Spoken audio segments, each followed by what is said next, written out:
Bienvenue dans ce nouvel épisode de nos aventures dans Rue de la République où je suis aux côtés de Léo Purguette, le président de la Marseillaise. Bonjour Léo Purguette. On va retomber en enfance avec notre invitée du jour, Sophie Guérard. Elle a le sourire Sophie Guérard, adjointe au maire de Marseille en charge de la place de l'enfant dans la ville. J'ai tout bon ? Bonjour, tout bon. Tout bon. C'est parfait. En ce dimanche, on va parler avec vous de la défense du service public de l'enfant, de l'éducation. On va parler également du bilan du printemps marseillais. Puisque les élections municipales arrivent très rapidement. On commence peut-être par ce que vous défendez. Quelle est la philosophie de ce que vous voulez instiller au printemps marseillais à propos des crèches, à propos de l'éducation d'une manière générale ?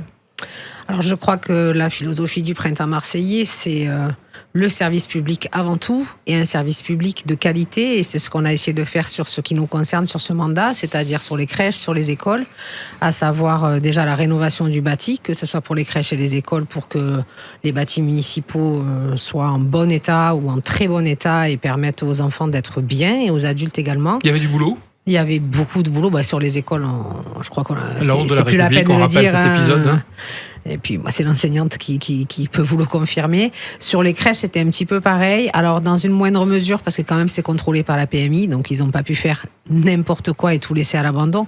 Mais j'ai été obligée de monter un plan de rénovation de crèches ambitieux. Et puis, il y avait surtout, encore une fois, des secteurs qui étaient mieux lotis que d'autres. Donc, il a fallu rééquilibrer. Toujours cette fracture entre le nord et le sud, dont on parle assez régulièrement pour les transports, pour cette ville tout simplement. Le nord et le sud, ou alors les plus jolies crèches, c'était dans le 9, 10, 11, 12 par exemple. Alors sur ce plan de rénovation, quels moyens ont été mis en œuvre et puis quels résultats ont été obtenus surtout ? Alors là, à la fin du mandat, on a rénové les 59 crèches municipales. Il y en a 2 qui sont fermées, une pour définitivement parce qu'elle était... à mon sens, indigne. Et donc, on reconstruit une crèche toute neuve, Pessonnel. Et Mission de France, qui est dans le 1er arrondissement, qui est fermée pour 3 ans pour une rénovation lourde. Et toutes les autres, après, ont bénéficié d'une rénovation de la tête aux pieds, on va dire. C'est-à-dire la peinture, les sols, les cours, les jeux de cours, les chaudières, les portes, les stores, la gestion du chaud, du froid. Et avec une implication des agents, ce qui n'existait pas. C'est-à-dire que j'ai bataillé un peu pour avoir un nuancier et que ce soit les professionnels qui puissent choisir les couleurs des sections et qu'on n'ait pas d'un coup, parce qu'on a acheté des seaux, elles étaient toutes vert sapin et violette dépression. Quand je suis arrivée, là, les couleurs sont nettement plus feng shui, comme on dit. Ok, et alors ce qu'on voudrait savoir aussi, c'est est-ce qu'il y a eu plus de capacité d'accueil ? Parce que souvent, les familles se plaignent d'être confrontées à l'insuffisance du service public. Bien sûr. Alors sur les crèches municipales, quand vous fermez 2 crèches, forcément, a priori, vous accueillez moins d'enfants. Oui. Ce qui nous a permis, dans le gros moment dur de la pénurie, en fait, ce gel de berceau, de continuer d'accueillir décemment les enfants dans les structures qui restaient ouvertes. Là, aujourd'hui, les crèches de la ville de Marseille vont bien. On a un très bon taux d'encadrement. On n'a plus de problème de pénurie, mais parce qu'on a activé tous les leviers qui permettent de rendre une filière qui n'est plus attractive à nouveau attractive. Notamment 2 augmentations de salaire, la rénovation du bâti qui participe aux conditions de travail, énormément d'activités culturelles, le fait de refaire des sorties, avec quand même plus de sorties à la ville de Marseille dans les crèches depuis la Première Guerre en Irak, donc il a fallu tout recréer, c'était sorti des pratiques professionnelles. Là, elles sortent dans tous les sens, j'ai 6 ou 10 sorties par semaine, on leur paie des cars, elles vont au musée, elles vont aux bibliothèques, on fait tout ça avec Jean-Marc Coppola. C'est une énorme responsabilité que vous avez quand on confie son enfant dans une crèche et quand on se souvient effectivement de la publication du livre À charge contre les crèches après les EHPAD. Comment s'assurer justement que les enfants qui sont placés dans vos crèches ne subissent pas le sort qu'on peut rencontrer quelquefois dans le privé, sans schématiser forcément tout le temps. Bien sûr, c'est tout le sens de ce que j'ai fait pendant mon mandat, c'est-à-dire que quand j'arrive, je me demande comment on fait pour que les enfants soient dans l'ultra-bienveillance, puisque c'est les publics vulnérables. Et je me suis dit que pour que les enfants soient bien accueillis, il fallait que les agents aient de bonnes conditions de travail. Donc ça a été mon prisme, en fait, et c'est comme ça que j'ai déroulé tout l'axe de mon mandat. Par exemple, dans les crèches municipales, on n'a que des femmes. Donc, en général, des mamans, on a remis des semaines de vacances pour tout le monde pendant les vacances scolaires, par exemple, plutôt que de leur interdire d'avoir des vacances à Pâques alors qu'on sait que c'est des mamans. Après, c'est le taux d'encadrement, le nerf de la guerre. C'est-à-dire que la loi dit un adulte pour 5 quand l'enfant ne marche pas, un adulte pour 8 quand il marche. Le rapport des 1000 premiers jours parle plutôt de 1 pour 3. Là, chez les bébés, à la ville de Marseille, on va être à 1 pour 4 aujourd'hui. Ce qui n'était pas du tout le cas avant. Y compris de remplacer, par exemple, tous les temps partiels, parce qu'on a beaucoup de temps partiels, avec un agent aujourd'hui qui appartient à la crèche, qui ne vole pas, donc qui fait partie de l'équipe. Comme ça, on n'a plus de trous dans la raquette. La reconstitution d'un corps de volant, il y avait 14 volants pour 1300 agents. Aujourd'hui, on a des volants sur tous les corps de métier, les EJE, les AP, et on ne déplace plus les agents qui ne doivent pas être déplacés, parce que c'est un irritant. Donc c'est toutes ces choses-là qu'on a remis pour moi. Je voulais un fonctionnement RH vertueux. Et aujourd'hui, je pense que la plus belle récompense, c'est qu'on a baissé de 5 points le taux d'absentéisme. Donc ce qui veut quand même dire quelque chose. Et donc on n'a jamais accueilli autant d'enfants dans les crèches municipales, alors qu'on a 2 équipements fermés. Donc pour vous, ça veut dire qu'il y a une implication des agents qui sont plus satisfaits finalement d'aller travailler? Alors l'implication des agents, elle a toujours été là, parce qu'elles sont restées ouvertes pendant le Covid. Enfin, elles sont valeureuses, hein, vraiment. Et on a vraiment beaucoup de compétences dans les crèches de la ville de Marseille, que ce soit les directions, les AP, et elles ont le service public chevillé au corps. Après, quand vous maltraitez les agents, quand vous les déplacez tous les jours, quand vous arrivez le matin sur votre équipement et qu'on vous dit finalement, toi, tu vas travailler là, on garde pas des boîtes à chaussures, en fait. On garde des enfants, on a le rapport avec la famille, le rapport avec l'enfant, la connaissance du projet d'établissement. Donc, je pense que ça a effrité la confiance qu'avaient les agents avec l'institution, la ville de Marseille. Aujourd'hui, comme on respecte leur travail, je pense que forcément ça les incite à être là tous les jours. Et pourtant, Sophie Guérard, on est loin de satisfaire l'ensemble des Marseillais qui sont quelquefois à la recherche, voire même très souvent quand on a un enfant, on anticipe la naissance de l'enfant pour chercher une place dans la crèche et on se tourne vers le privé. Est-ce qu'il n'y a pas un problème de fond et de société quelque part sur justement la réflexion qu'on a autour de l'arrivée d'un enfant tout simplement? À Marseille, on accueille un enfant sur 2. C'est-à-dire qu'il y a 32 000 enfants de moins de 3 ans sur le territoire et tout mode de garde confondu, on a 16 000 places. C'est 10 points en dessous de la moyenne nationale. Après, on a des secteurs très disparates, c'est-à-dire que dans le 3e arrondissement, on est à 23% des demandes pourvues, et puis dans le 9e arrondissement, dans le 8e ou dans le 6e, vous êtes à plus de 80%. Donc là, c'est tout le travail de rééquilibrage qu'on mène, nous, et dans le cadre du service public petite enfance depuis le 1er janvier, c'est la ville qui dit ça m'intéresse une crèche ici ou pas, alors qu'avant elle n'était pas consultée, donc on peut réfléchir les équipements sur les arrondissements déficitaires, ça on est très content. Après, le problème aujourd'hui, c'est que comme il n'y a plus de vivier d'agents et qu'on est en pénurie, ouvrir une crèche, c'est très compliqué. Vous faites le maximum, mais quelque part, est-ce qu'il ne faut pas allonger peut-être le congé maternité, le congé paternité? Est-ce que c'est ça ma question sur la question de société? Alors moi, je l'ai demandé, je l'ai écrit, je le porte à l'État Sénat, je crois, avec plusieurs élus au Sénat sur l'allongement et du congé parental familial pour le père et la mère. Moi, jusqu'à 14 mois de l'enfant, je pense que ça serait bien, un peu comme dans les pays nordiques. Payer à minima, moi, ce que j'ai dit, c'est 1 500 € par mois avec le papa et la maman qui pourraient se mettre à mi-temps. Ce serait comme un temps partagé, en fait, si on veut être un peu moderne et puis que ce soit pas uniquement toujours la femme qui reste à la maison. Parce que ça, c'est vrai qu'on en est sorti, c'est plutôt pas mal. Et on le porte avec d'autres élus, avec l'élu de Lyon, parce qu'en fait, aujourd'hui, c'est pas un choix de garder son enfant la première année de sa vie, puisque c'est financé 450 € par mois. Qui peut gagner 450 € par mois aujourd'hui? Personne. Donc, et ça coûte à peu près 23 000 € d'argent public de garder un bébé en collectivité. Donc pourquoi cet argent, vu qu'on n'est pas capable d'ouvrir des places et que quand même une famille sur 2 se retrouve sans mode de garde, n'est pas donné directement à la famille? Mais c'est pas forcément un son de cloche qu'on entend traditionnellement à gauche, où on considère que il faut socialiser les enfants, qu'il faut libérer les parents et singulièrement les mamans le plus tôt possible. Qu'est-ce qui vous fait changer comme ça de perception? Alors, c'est pas que ça me fait changer de perception, c'est déjà de se dire, là, on est un peu dans une impasse, donc quel est le levier sur lequel on peut agir rapidement? Ça, donc c'est plus du pragmatisme que après, que du théorique. Si on se place du côté de l'enfant, et je pense que les professionnels vous le diront, la première année de sa vie, un enfant ne socialise pas. Donc ça peut paraître intéressant aussi de se dire qu'on libère les places des bébés pour des moyens grands qui, eux, ont un gain à être en socialisation. De la crèche, on va passer à l'école, si vous voulez bien, mais ce n'est pas directement votre délégation, Sophie Guérard. Le Printemps Marseillais est arrivé au pouvoir en partie sur les écoles, on le sait. Aujourd'hui, l'opposition de droite qui fait son travail d'opposition vous accuse de ne pas être allé suffisamment vite alors que l'argent était là avec le plan Marseille en grand, etc.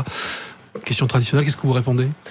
Je réponds que c'est ridicule parce qu'on n'a pas de baguette magique. Je réponds que là, moi, j'essaie de construire une crèche et que ça va prendre 4 ans et qu'il y a des délais qui sont irrépressible en fait. Vous construisez pas une école en 5 minutes. Donc le plan école Marseille en grand, il est sur 10 ans. Il est extrêmement ambitieux, il est bien fait, il est bien ficelé. On a fait les priorités qui, à mon avis, sont les bonnes priorités. Après, on n'a jamais dit qu'en 4 ans, on referait 186 écoles. C'est une manière de redemander 4 ans de rab, c'est ça ? Le plan école, il est sur 10 ans. Si vous voulez dire 6 ans pour les municipales, pardon. Il est sur 10 ans, mais c'est un temps long, la construction. Enfin, l'école Curtel qu'on a dû construire. Vous n'avez pas renoncé à vos promesses au printemps marseillais ? Non, il n'y a aucun renoncement, au contraire. Et puis les écoles qu'on sort, elles sont quand même modernes, belles. Elles ne sont pas du tout comme les écoles de l'ancienne majorité. Donc il n'y a aucun renoncement sur ce sujet-là. Il y a juste la réalité de la vie. Les critiques, elles ne s'expriment pas qu'à droite d'ailleurs, elles s'expriment aussi à la France insoumise. On voit qu'une marche a été franchie avec désormais la désignation de chef de file, dont Sébastien Delogu. Est-ce que vous comprenez cette critique émanant de la France insoumise en direction de votre majorité ? Je la comprends pour des logiques électoralistes qui leur appartiennent. Après, de manière pratico-pratique... soit ils confondent le militantisme et la responsabilité, mais c'est ce que beaucoup de gens ne savent pas. C'est-à-dire quand on est militant, on dit il faut faire ça, il faut faire ça, il faut faire ça. Quand on arrive en responsabilité, on se prend le mur de la réalité. Il faut le faire et puis on ne le fait pas aussi vite. Est-ce qu'on promet aussi peut-être, Sophie Guérard, de manière générale ? Il faut peut-être faire attention à ce qu'on promet du coup. Moi, je crois qu'il n'y a pas de renoncement sur ce qu'on a promis, puisqu'on est en train de le faire et que ça va se faire. Après, je ne pense pas qu'on ait jamais dit qu'on allait tout régler en 3 ans ou en 4 ans ou en 5 ans. Quand on dit on vous promet des choses très, très petites ou très modestes, ça ne donne pas envie non plus de voter pour vous. Bien sûr. Donc, je pense qu'LFI est dans une logique électorale qui lui appartient.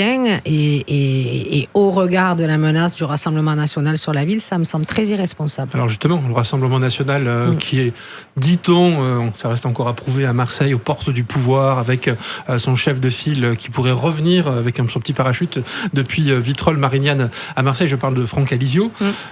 Ça vous dit quoi, justement, vous cette menace, entre guillemets ? Ça me dit rien de bon qui vaille. Marseille, c'est une ville profondément mélangée, métissée, où on vit parfaitement bien ensemble, à mon sens, depuis toujours. Parce que je trouve que les problèmes qui sont évoqués...